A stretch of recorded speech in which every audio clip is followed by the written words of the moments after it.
Great questions yield great answers, unless, of course, you screw up asking the question in the first place. Find out how to avoid one mistake in this episode.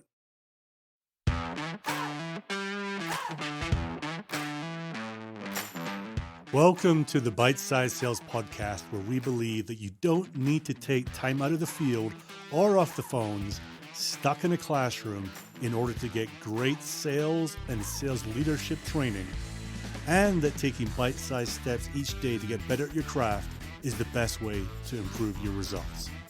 I am your host, Andrew Monahan, and I'm using my 20 plus years in B2B sales to bring you simple, actionable ideas that you can use every day to help you get better.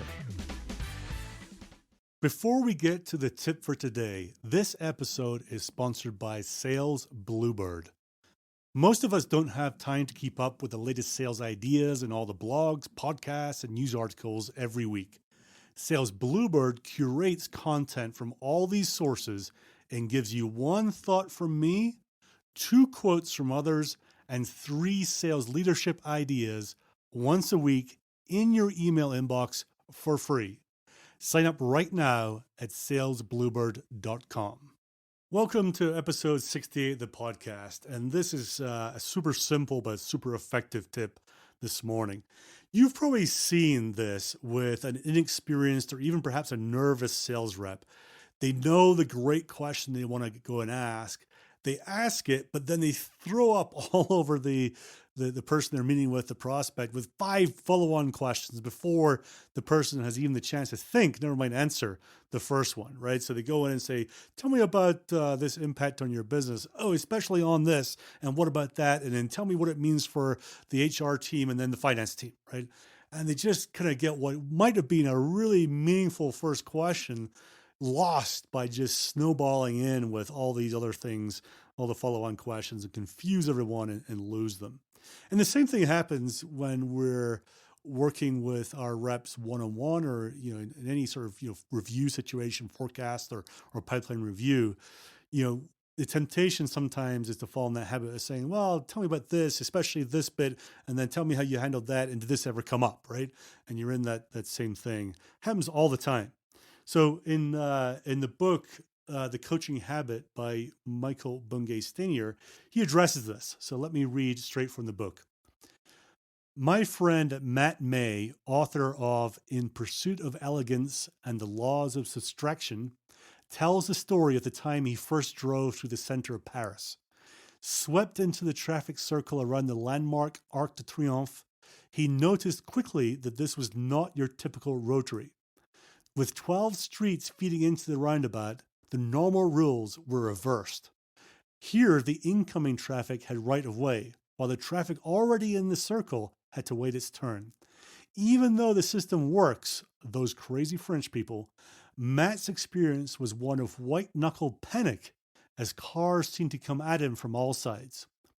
Sometimes being on the receiving end of someone with a pocket full of questions can be like a moment of Parisian driving.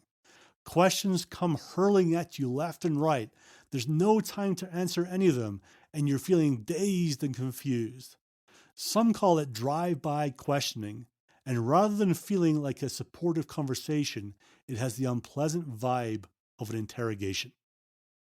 There you go. That's The Coaching Habit by Michael Bungay-Stanier, a great book for anyone who wants to take on coaching principles and coaching ideas.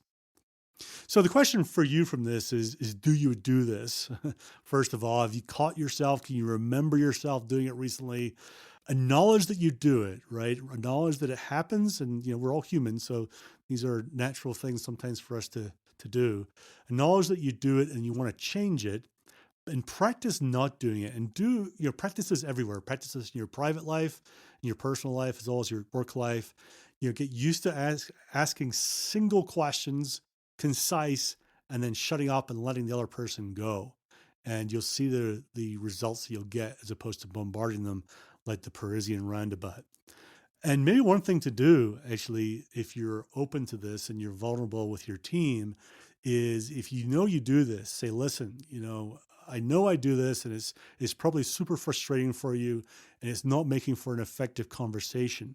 If I do it again, please stop me and let me know that I've done that and give me the chance to rephrase my question or give me the chance to start again. So, because I want us to have a meaningful conversation.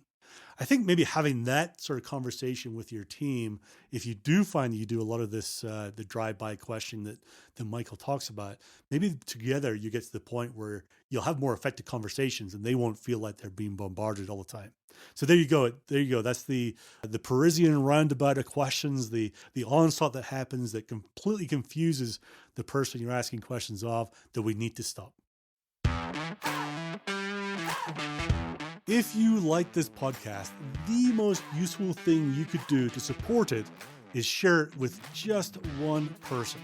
It will mean the world to me, but more importantly, for that one person, it may well transform how they lead and also their results in the coming quarters and years. It will take you just 20 seconds. All you have to do is click the share icon in your podcast app and follow the prompts. Also, I need your suggestions, please. If you have a topic you want me to cover or just want to get in touch, simply email me at upside@unstoppable.do. That's upside@unstoppable.do. And now to wrap up this episode. Training without implementation is just entertainment. So if you heard something today that you want to use, take action right now and keep getting better every single day. And finally, I'm signing off as the great Joe Sexton would by saying, gone to sell.